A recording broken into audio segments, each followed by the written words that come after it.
খরগোশের আত্মজ্ঞান। খরগোশরা দল বেঁধে এক সভায় জড়ো হয়েছে। নিজেদের দুর্দশার কথা নিয়ে আলোচনা হল। জীবন তাদের মোটেই নিরাপদ নয়, সর্বদা আতঙ্কে কাটাতে হয়। সকলের প্রতিই তাদের ভীতি। শুধু জন্তু জানোয়ার নয়, মানুষও ফাঁদ পেতে বসে থাকে তাদের ধরার জন্য। সবসময় মৃত্যু ভয়ে কাটাতে হয়। এ এক দুঃসহ অবস্থা।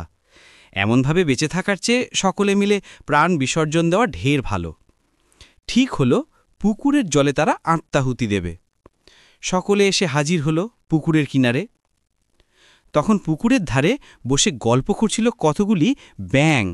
তারা খরগোশ আসার শব্দ পেয়ে ঝপাঝপ জলে ঝাঁপিয়ে পড়ল। খরগোশদের দলে একজন ছিল যার বুদ্ধিশুদ্ধি বেশি। সে তার ভাইদের বলল, দাঁড়াও দাঁড়াও, দেখলে ওই ব্যাঙদের কাণ্ড? ভেবে দেখো, পৃথিবীতে এমন জীবও আছে যাদের আমাদের থেকেও বেশি ভয় ভয়ে চলতে হয়। অতএব বন্ধুগণ, চলো আমরা ফিরে যাই। মিছিমিছি প্রাণ বিসর্জন দিয়ে কোনো লাভ নেই। নীতিকথা: নিজের চেয়ে বেশি দুর্দশাগ্রস্ত কাউকে দেখলে মনে কিছুটা সান্ত্বনা পাওয়া যায়।